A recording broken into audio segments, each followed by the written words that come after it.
Bihar special की class आज हमारी ये दूसरी होगी और इसमें आज हम देखेंगे बिहार का इतिहास। ठीक है, थोड़ा ये बड़ा टॉपिक है, इसको 2 या 3 टॉपिक में हम कवर करेंगे धीरे-धीरे। आज तक का जो हम मतलब आज के सेशन में हम जो देखेंगे प्राग ऐतिहासिक, ऐतिहासिक, वैदिक पीरियड और फाइनली लास्ट में इसमें हम मौर्य डायनेस्टी तक का जाएँगे, यानी मौर्य वंश तक का पूरा कंप्लीट करेंगे।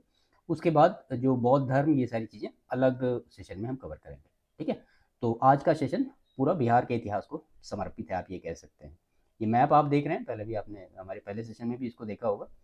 तो प्रागैतिहासिक काल में बिहार, देखिए बिहार के जो प्रागैतिहासिक काल का अध्ययन है वो पुरातात्विक खुदाई और शोध से प्राप्त उपकरणों, गुफा चित्रों और अन्य अवशेषों के आधार पर किया जाता है। एक दो चीजें मैं आपको थोड़ा यहाँ क्लियर कर दूं। देखिए, अगर आप बिहार के प्राचीन काल के जो इतिहास के प्रमुख स्रोत हैं उनको आप 2-3 पार्ट में बांट के देखें तो चीजें थोड़ा अच्छी तरीके से क्लियर होंगी। मैं यहाँ पे थोड़ा इसको समझाने की कोशिश करता हूँ आपको।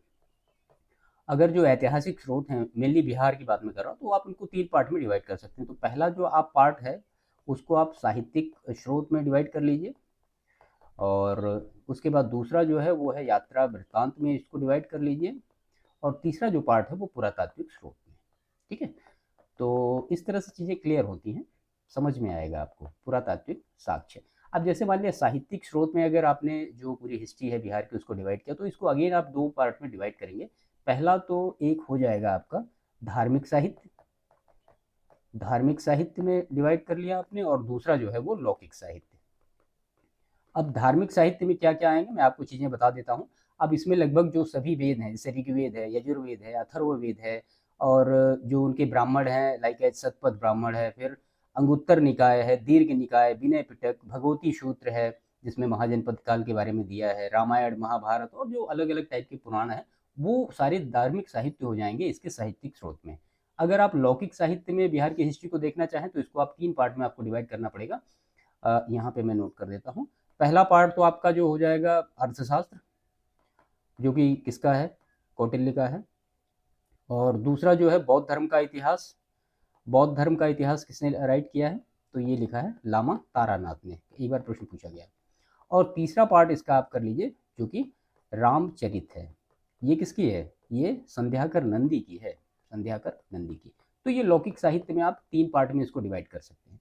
ऐसे ही अगर आप यात्रा वृत्तांत में देखें तो आपको मेगास्थनीज मिल जाएगा, मेगास्थनीज जिसकी बुक है इंडिका। उसके बाद फिर जो चीनी मतलब लोगों ने यात्रा की, जैसे कि फाहियान है, वेनसांग है, इति सिंह है, इनके जो यात्रा वृत्तांत है उसमें भी बिहार का जो इतिहास है उसके बारे में अच्छी खासी जानकारी हमें मिलती है। पुरातात्विक साक्ष्य में सबसे पहले तो जो अशोक के स्तंभ लेख हैं, शिलालेख हैं, उसके बाद जो गुप्तकालीन अभिलेख हैं, फिर नालंदा बिहार के जो अवशेष हमें मिले हैं, मूर्तियां हैं, सिक्के हैं, मृदभांड है, विभिन्न उपकरण हैं, चित्र, तो इन सबसे आप बिहार की जो प्राचीन काल का प्रमुख ऐतिहासिक स्रोत हमें यही सब है, और इन्हीं सारी चीज़ों से हम आगे चीज़ों को एक्सप्लेन करना शुरू करते हैं, जैसे कि साहित्यिक स्रोत हो गया, यात्रा वृत्तांत और पुरातात्विक स्रोत। आई थिंक चीज़ें आपको क्लियर हुई होंगी कि कहाँ से कौन कौन सी चीज़ें हम लेके चलेंगे।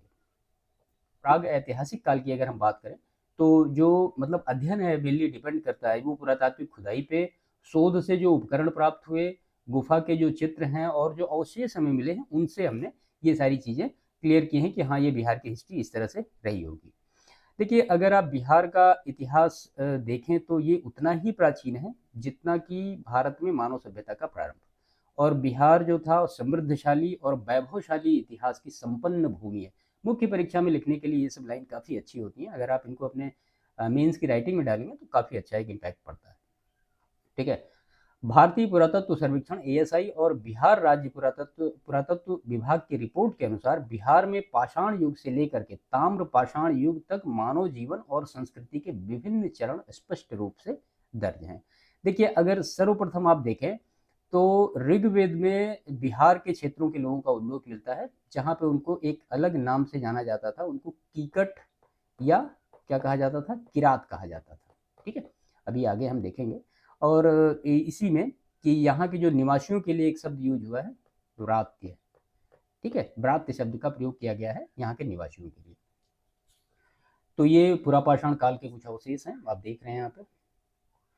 ये है पैलियोलिथिक एज, यानी जो पुरापाषाण काल है। अब इसमें जीवन शैली अगर हम देखें तो इस काल में मानव कैसा था, तो मानव का जो लाइफ था वो हंटर टाइप का था, यानी आर्किटेक्ट था और फूड गैदर था। वो फूड को मतलब खाद्य संग्राहक और आखिटक मानव था पूरा पाषाण काल में। प्रमुख स्थल देखें तो दक्षिण बिहार के मगध और ये मगध और नालंदा का क्षेत्र है। अगर अवशेष देखें तो बड़े और खुरदरे पत्थरों के औजार जैसे कुल्हाड़ी मिले, चाकू मिले, खुरपी मिली इत्यादि ये सारी चीजें मिली हैं और इनका काल निर्धारण लगभग 1 लाख ईसा पूर्व के अवशेष हैं। ये महत्व अगर देखें तो इन औजारों से यह स्पष्ट होता है कि उस समय मानव जीवन शिकार और प्राकृतिक संसाधनों पर पूरी तरीके से निर्भर था। ठीक है, इसके बाद हम देखते हैं मध्य पाषाण काल। तो मध्य पाषाण काल की जीवन शैली कैसी थी? इस काल में मानव आखेटक और खाद्य संग्राहक होने के साथ साथ कैसा बन गया था? ये पशुपालक भी बन गया था और प्रथम पालतू पशु जिसमें कुत्ता था, जिसने मानव जीवन को इस काल में पालतू बनाना शुरू किया था, कुत्ता। और प्रमुख स्थल तो दक्षिणी बिहार का मुंगेर क्षेत्र है और यहाँ से जो अवशेष प्राप्त हुए छोटे आकार के तेज धार वाले पत्थर के औजार थे। इनका काल निर्धारण लगभग 40,000 ईसा पूर्व से लेकर के 10,000 ईसा पूर्व तक के ये अवशेष माने जाते हैं और इस काल में उपकरण अधिक परिष्कृत और कार्यकुशल हो गए थे इन कंपेरिजन टू पूरा पाषाण काल। ठीक है, देखिए एक दो फैक्ट मैं यहाँ पे नोट कर दूं। बिहार में मुंगेर से पूरा पाषाण काल और मध्य पाषाण काल छोटे उपकरण मिले हैं यहाँ से। ठीक है, अब इसमें 2-3 नाम है। पहला नाम है चिरांद का, चिरांद और चेचर। चेचर कहाँ पे है? तो ये वैशाली डिस्ट्रिक्ट में पड़ेगा। ठीक है, एक है मनेर, ये सब पूछे गए हैं। मनेर ये पटना डिस्ट्रिक्ट में है और सोनपुर, सोनपुर ये है गया में। ठीक है, यहाँ से ताम्र पाषाण युगीन वस्तुएं और मृदभांड ये सारे प्राप्त हुए। ठीक, इसके बाद नियोलिथिक एज यानी जो नवपाषाण काल है। तो नवपाषाण काल में जीवन शैली कैसी थी भाई? तो इस काल में मानव जो था वो खाद्य उत्पादक हो गया था, फूड प्रोड्यूसर बन गया था और बस्तियों में स्थायी रूप से वो निवास करने लगा था। इसके प्रमुख स्थल कौन कौन से? तो ये चिरांद सारण में, चेचर वैशाली, मनेर है ये मनेर जो है ये पटना और सनुआर ये कहाँ है? ये रोहतास डिस्ट्रिक्ट में है। ठीक है, यहाँ से प्राप्त अवशेष जो है वो पत्थर की हड्डियों से बने औजार, कृषि के शुरुआती उपकरण और जो कैमूर की पहाड़ियाँ, नवादा, जमुई से गुफा चित्र प्राप्त हुए जो उस समय के सामाजिक धार्मिक जीवन की झलक देते हैं। काल निर्धारण लगभग 2500 ईसा पूर्व के ये अवशेष है। ठीक है, तो ये हमने पूरा पाषाण, मध्य पाषाण और नवपाषाण काल में जो बिहार का रोल रहा वो देखा। ऐसे इसके बाद चालकोलिथिक एज यानी जो ताम्र पाषाण काल है। तो इसमें जीवन शैली तो इस काल में मानव ने पत्थरों के औजारों के साथ साथ तांबे के औजारों का भी उपयोग शुरू कर दिया। इसके प्रमुख स्थल तो पहला चिरांद है, सोनपुर है, ताराबी है, चेचर है, मनेर है और सनवार है। प्राप्त अवशेष यहाँ से ताम्र के उपकरण, कृषि उन्नत प्रमाण और बस्तियों के अवशेष। काल निर्धारण लगभग 1000 ईसा पूर्व के अवशेष हैं ये और ये काल पाषाण युग से धातु युग की ओर संक्रमण का प्रतीक है। ठीक है, तो ये अभी हमने पूरा पाषाण, मध्य पाषाण और नवपाषाण, उसके बाद ताम्र पाषाण जो काल रहा उसके बारे में डिटेल में देखा कि बिहार का रोल क्या रहा और कौन कौन से स्थल रहे बिहार के जहाँ से कौन कौन सी जो वस्तुएं मिली या जो औजार मिले उनका मतलब एक हिसाब से आप कह सकते हैं कि स्टैंडर्ड कैसा रहा, वो कैसे धीरे धीरे चीज़ों को डेवलप करते रहे। इसके बाद वैदिक काल में बिहार को देखते हैं कि वैदिक काल में बिहार का रोल क्या क्या रहा। देखिए नवपाषाणिक युग में एक दो छूट गए यहाँ पर, मैं आपको बता दूँ, यहीं पे नोट डाउन कर देता हूँ। ठीक है, नवपाषाणिक उपकरण में एक जगह है भीम बांध। भीम बांध ये कहाँ पे है? तो ये है मुंगेर में और है उर, ये है गया।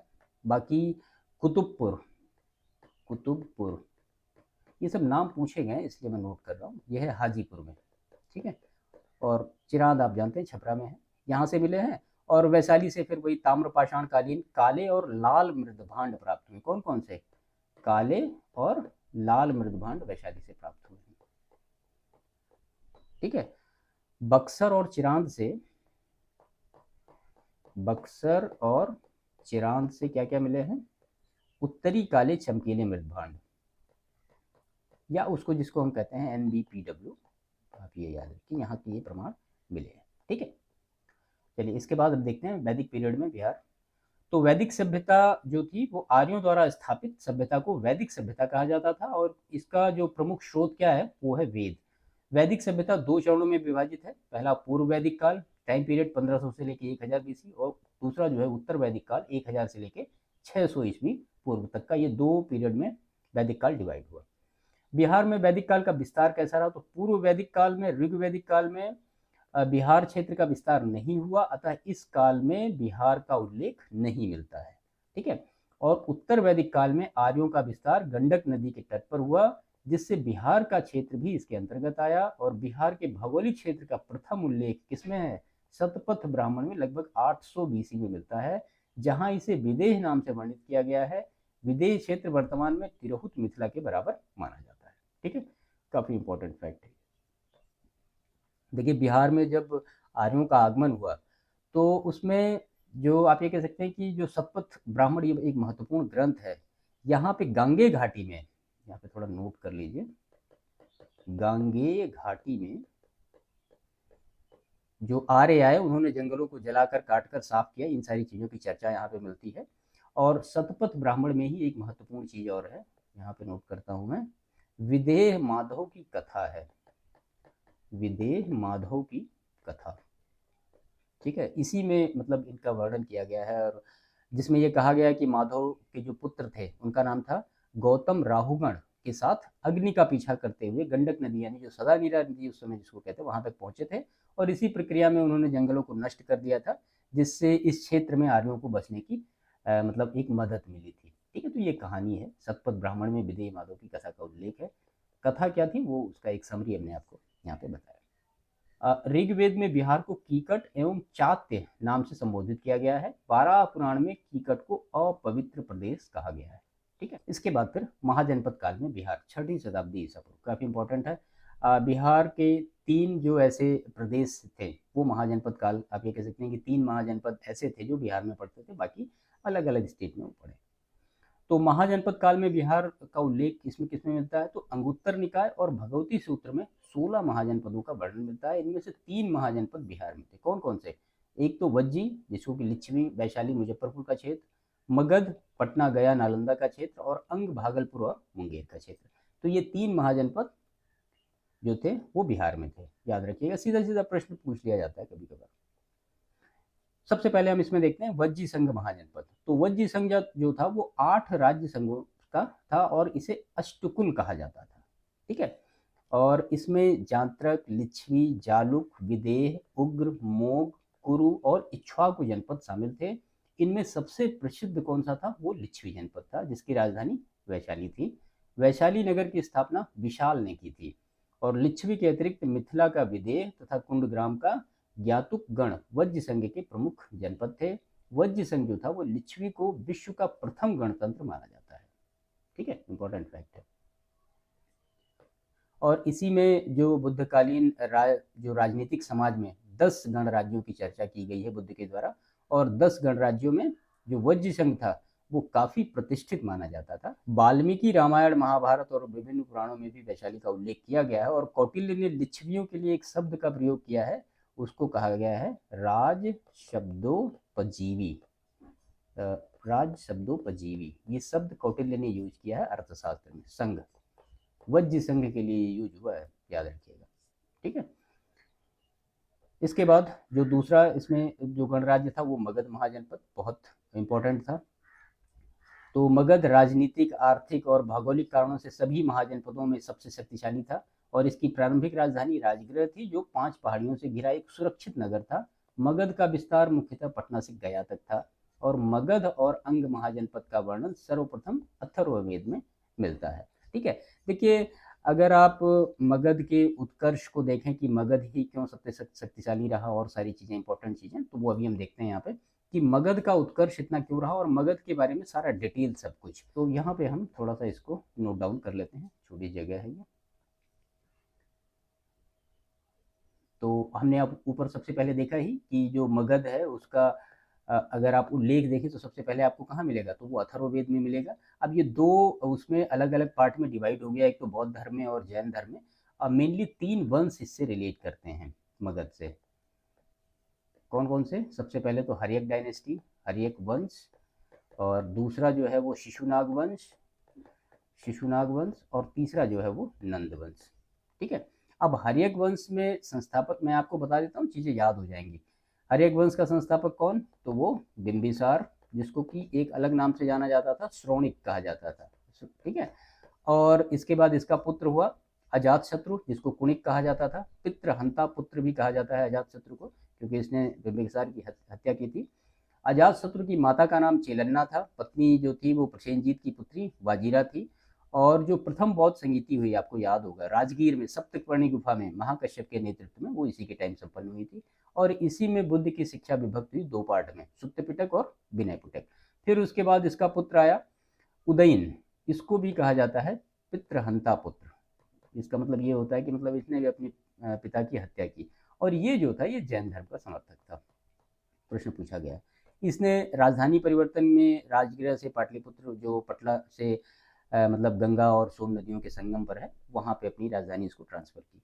इनके पुत्र जो उदयन के थे वो तीन थे, अनिरुद्ध, मुंडक और नागदशक। नागदशक जो था हर एक वंश का अंतिम शासक था, नागदशक। ठीक है, हर एक डायनेस्टी का अंतिम शासक कौन? नागदशक। और संस्थापक कौन? बिंबिसार। बेसिक जो चीजें हैं वो इंपॉर्टेंट है, याद होनी चाहिए। उसके बाद जो दूसरी डायनेस्टी थी वो शिशुनाग डायनेस्टी, शिशुनाग वंश। संस्थापक अगेन शिशुनाग ही संस्थापक। और इसमें हर एक वंश के अंतिम शासक कौन? नागदशक को एक योग्य अमात्य, ये योग्य अमात्य ने अपदस्थ करके शिशुनाग वंश की नींव रखी थी। ठीक है, राजधानी की बात करें तो इनकी रही वैशाली। और कालाशोक या काकवर्ण, इनका जो पुत्र था वो था। इन राजधानी अपनी ट्रांसफर की पाटलिपुत्र में। और जो द्वितीय बौद्ध संगीति हुई इसका आयोजन इन्होंने वैशाली में कराया, साब कमीर की अध्यक्षता में हुआ। और इसी में बौद्ध संघ दो पार्ट में डिवाइड हुआ।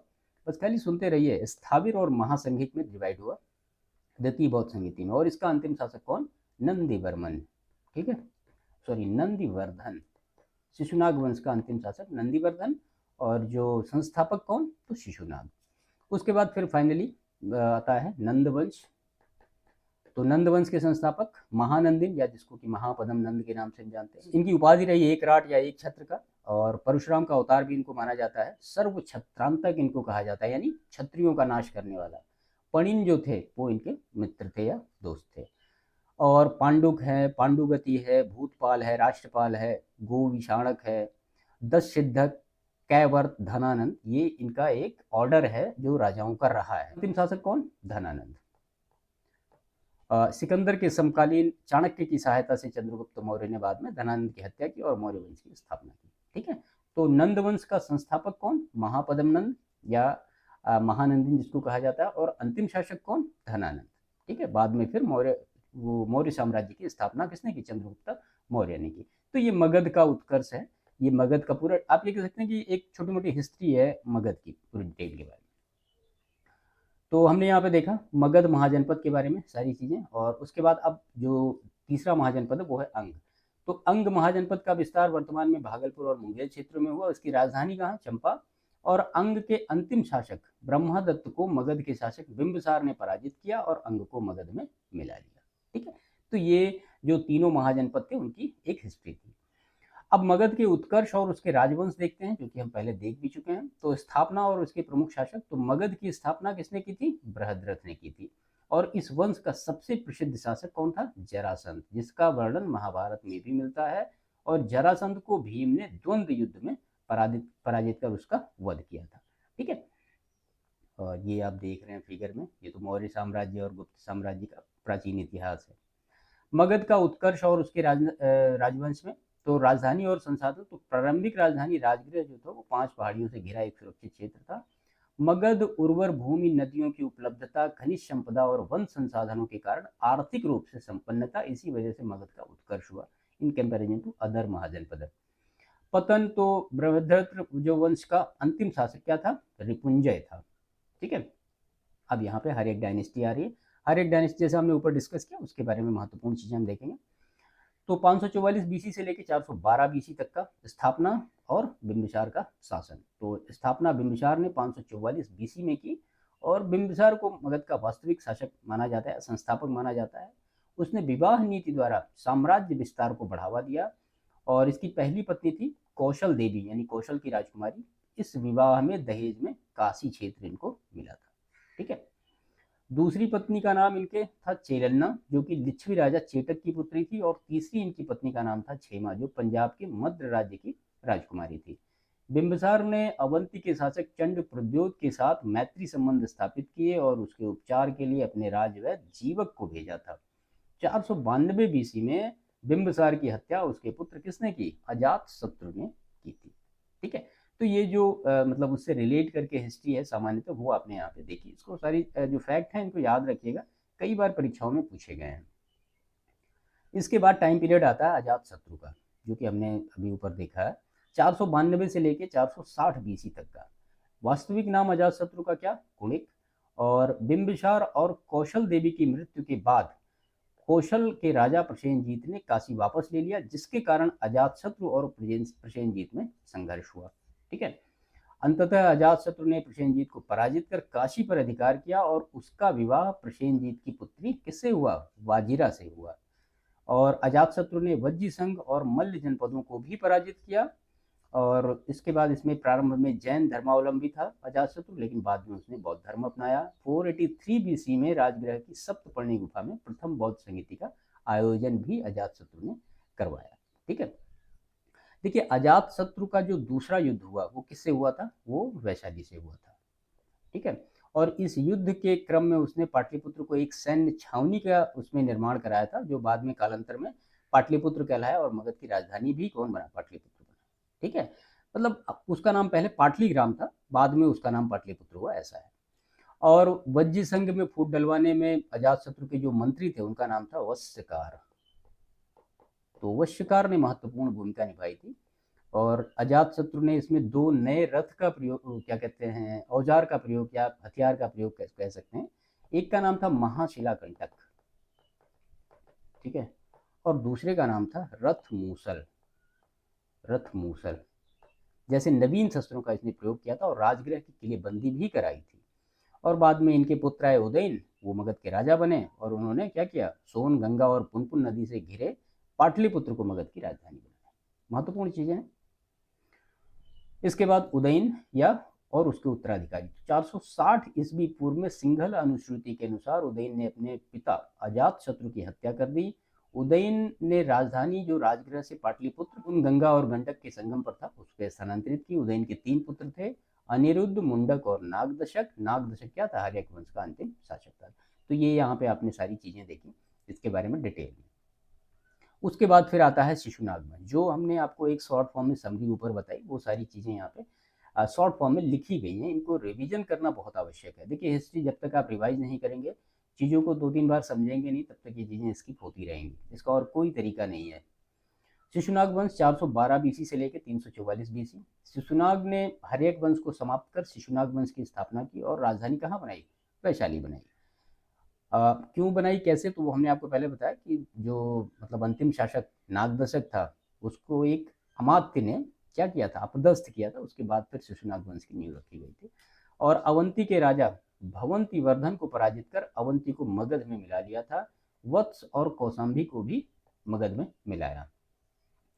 कालाशोक का शासन आता है इसमें, जिसमें 394 बीसी में शिशुनाग की मृत्यु के बाद कालाशोक या काकवर्ण शासक बना और कालाशोक के समय उसकी राजधानी पुनः पाटलिपुत्र हो गई। 383 बीसी में वैशाली की द्वितीय बौद्ध संगीति का आयोजन किया गया। मृत्यु के बाद उसके 10 पुत्रों ने शासन किया और अंतिम शासक कौन इसका? नंदीवर्धन था। ठीक है। इसके बाद नंद वंश पे आते हैं हम, 344 बीसी से लेकर 321 बीसी पूर्व, जिसकी स्थापना और महापद्म नंद का शासन। तो महापद्म नंद ने शिशुनाग वंश को समाप्त कर नंद वंश की स्थापना की। उसने एक राट या एक छत्र की उपाधि धारण की। पाली ग्रंथों में महापद्म नंद को उग्रसेन, जबकि पुराणों में उसे परशुराम का दूसरा अवतार कहा गया। ये सारे फैक्ट पूछे गए हैं। महापद्म नंद ने पांचाल, इक्ष्वाकु, काशी, अश्मक, कलिंग, मैत्रक आदि राज्यों को पराजित किया था। और 321 ईस्वी पूर्व तक काल में मगध का सर्वाधिक विस्तार किसके समय हुआ? महापद्म नंद के समय हुआ। और महान व्याकरणाचार्य पणिन जो थे उसके समकालीन थे, या आप कह सकते हैं उनके मित्र थे। कहीं कहीं बुकों में लिखा रहता है उनके मित्र भी थे जो ये पणिन थे वो। ठीक है। उसके बाद घनानंद का पतन। तो अंतिम शासक घनानंद के समय 326 ईस्वी पूर्व सिकंदर ने भारत पर आक्रमण किया। मगध की अपार सैन्य शक्ति के कारण सिकंदर की सेना ने व्यास नदी पार करने से इनकार कर दिया और घनानंद ने अपने दरबार में विद्वान ब्राह्मण चाणक्य का अपमान किया था। और चाणक्य ने चंद्रगुप्त मौर्य की सहायता से घनानंद की हत्या करवा दी और मगध में मौर्य वंश की स्थापना हुई। ठीक है। तो ये कुछ महत्वपूर्ण चीजें थी नंद वंश के बारे में। देखिए, नंद वंश के शासक एक बार पूछा गया है, तो वो आपको मैंने खैर ऊपर भी बताया, एक बार फिर से मैं बता देता हूँ। तो नंद वंश के 9 शासक के नाम आपको याद होना चाहिए, उनका ऑर्डर याद होना चाहिए। एक बार ऑर्डर अलग अलग रूप में पूछा गया। तो सबसे पहले उग्रसेन, इनको महानंदिन या महापद्मनंद आप जो भी कह सकते हैं कहा जाता है, महानंदिन कहा जाता है। दूसरे शासक का नाम था भूतपाल, तीसरे का नाम था दशसिद्धक, और चौथे का नाम था पांडुक, पांचवें जो थे वो थे राष्ट्रपाल, छठे जो थे वो कैवर्त थे, सातवें जो थे वो उनका नाम था पांडुगति, आठवें जो थे उनका नाम था गोविशाणक, और नौवें जो थे वो कौन थे, धनानंद थे। ठीक है, ये नंद वंश के शासक रहे हैं, जो कि मतलब अलग अलग टाइम पर उन्होंने शासन किया है, याद रखिएगा ये सारी चीजें। इसके बाद फिर आता है मौर्य वंश। अब देखिए मगध के उत्कर्ष के कारण क्या क्या रहे, मैं आपको 4-5 पॉइंट में बता दूं। कई बार इससे रिलेट करके प्रश्न प्रीलिम्स एग्जामिनेशन में भी पूछे जाते हैं। देखिए 2-3 कारण आपको इसमें मिलेंगे। सबसे पहला तो भौगोलिक कारण, समझ लीजिए भौगोलिक कारण क्या रहा मगध के उत्कर्ष का। तो पाटलिपुत्र की गंगा, गंडक और सोन नदियों के संगम पर अवस्थिति के कारण सामरिक रूप से ये सुरक्षित था। ठीक है, मगध। दूसरा कारण आप इसका दे सकते हैं आर्थिक कारण। तो आर्थिक कारण मतलब नदियों की अवस्थिति से व्यापार वाणिज्य इनका विकास हुआ, और क्षेत्र उपजाऊ है तो जाहिर सी बात है व्यापार काफी तेजी से बढ़ेगा। तो आर्थिक कारण ये है। तीसरा जो इसका कारण है वो है राजनीतिक कारण। राजनीतिक कारण इसका क्या है कि मतलब साहसी और महत्वाकांक्षी शासकों की उपस्थिति थी, जैसे कि बिंबिसार है, अजातशत्रु है, महापद्मनंद, इन लोगों का मतलब ये लोग इतने महत्वाकांक्षी थे, इस वजह से भी मगध को एक उत्कर्ष तक ये ले गए। चौथा कारण आप दे सकते हैं सैन्य कारण। ठीक है, अब सैन्य कारण में मगध की जो सेना थी वो विशाल थी, और हाथियों का प्रयोग ये लोग करते थे, इस वजह से जो मतलब आर्मी थी वो काफी स्ट्रांग थी अदर लोगों की तुलना में। पांचवा कारण आप दे सकते हैं सामाजिक कारण। तो सामाजिक कारण में रूढ़ि विरोधी समाज आप ये कह सकते हैं इसको, रूढ़ि विरोधी समाज। तो ये कुछ 4-5 पॉइंट में आप मगध के उत्कर्ष को अच्छी तरीके से समझा सकते हैं, या कॉपी में लिख भी सकते हैं। अगर प्रीलिम्स में आता भी है तो भी आप उनको छांट के अलग कर सकते हैं। ठीक है, इसके बाद शुरू होता है मौर्य वंश, 321 बीसी से लेकर 184 बीसी तक। अब चंद्रगुप्त मौर्य का टाइम पीरियड आता है, तो ये 321 से लेकर 298 बीसी। तो यूनानी लेखकों जस्टिन और स्ट्रैबो ने चंद्रगुप्त मौर्य को क्या कहा है, सैंड्रोकोट्स कहा है, जिसकी पुष्टि विलियम जोन्स ने भी की है। प्लूटार्क और एरियन ने उसे एंड्रोकोटस के रूप में उल्लेखित किया है। इनके गुरु जो थे वो चाणक्य या कौटिल्य या विष्णुगुप्त, इन्हीं का नाम है सारा, जिनकी सहायता से चंद्रगुप्त ने 321 ईसा पूर्व मौर्य वंश की स्थापना की। बाद में 305 बीसी में चंद्रगुप्त ने सिकंदर के उत्तराधिकारी सेल्यूकस निकेटर से भी युद्ध किया था। युद्ध के बाद संधि में चंद्रगुप्त को काबुल, कांधार, मकरान, हेरात क्षेत्र मिले, जबकि सेल्यूकस को 500 हाथी उपहार में दिए गए थे। ठीक है, इसके पश्चात चंद्रगुप्त ने सेल्यूकस की पुत्री हेलेन कॉर्नेलिया से विवाह किया, और सेल्यूकस ने अपने राजदूत मेगस्थनीज को चंद्रगुप्त के दरबार में भेजा, जिसने इंडिका नामक जो ग्रंथ है वो लिखा। चंद्रगुप्त का साम्राज्य उत्तर में हिंदू कुश पर्वत और ईरान तक, दक्षिण में कर्नाटक तक तथा पश्चिम में सौराष्ट्र तक विस्तृत था। शासन के अंतिम वर्षों में मगध में 12 वर्षों का भयंकर अकाल पड़ा, जिसके बाद चंद्रगुप्त ने गद्दी त्याग दी और कर्नाटक के श्रवणबेलगोला यानी चंद्रगिरी पर्वत में जैन तपस्या हेतु चले गए, और बाद में 298 बीसी में जैन संप्रदाय की संलेखना विधि द्वारा प्राण त्याग दिए। दो विधियां हैं, एक तो संलेखना है और एक होता है संथारा। ठीक है, मतलब धीरे धीरे आहार को कम करते जाना और शरीर अपने प्राणों का त्याग करना, इसी को कहा जाता है संलेखना। जब कोई पुरुष करेगा तो उसको संलेखना कहा जाएगा, और जब कोई महिला ऐसा करेगी तो उसको संथारा कहा जाता है। एक बार ये पूछा गया है। इसके बाद बिंदुसार का नंबर आता है 298 बीसी से लेकर 272 बीसी तक का। तो बिंदुसार चंद्रगुप्त मौर्य का पुत्र और उत्तराधिकारी था। उससे अमित्रघात या सिंहसेन जैसे उपनाम भी प्राप्त थे। स्ट्रैबो के अनुसार सीरिया के राजा एंटियोकस ने डाइमेकस को और मिस्र के राजा टोलेमी फिलाडेल्फस ने डायनोसिस को राजदूत के रूप में बिंदुसार के दरबार में भेजा, और तक्षशिला में विद्रोह होने पर बिंदुसार को अपने पुत्र अशोक को उसे शांत करने का भेजा। बिंदुसार जो था आजीविक संप्रदाय का अनुयायी था उस समय।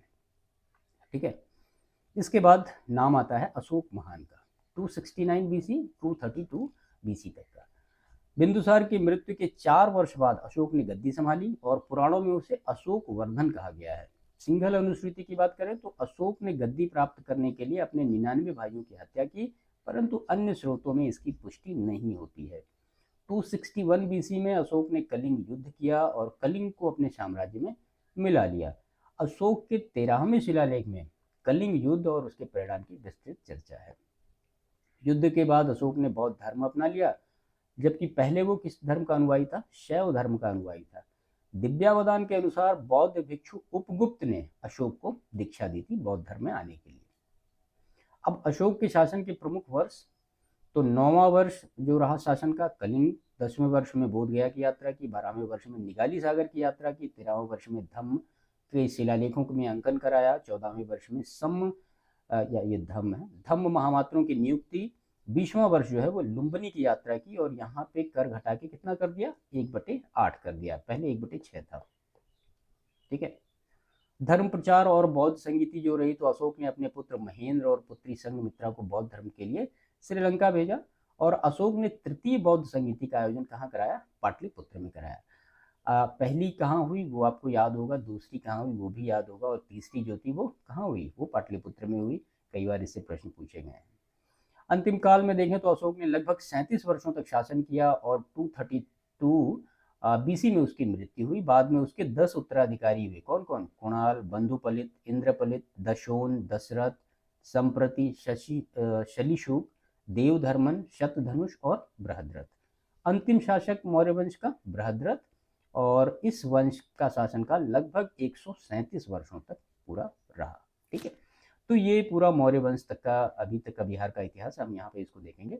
देखिए, अगर आप मौर्य वंश में जाएंगे या बिहार में अशोक का बात करेंगे तो काफ़ी इंपॉर्टेंट चीज़ें हैं और जो पूछी भी गई हैं, कुछ चीज़ें मैं आपको यहाँ पे डिस्कस करना चाहूँगा।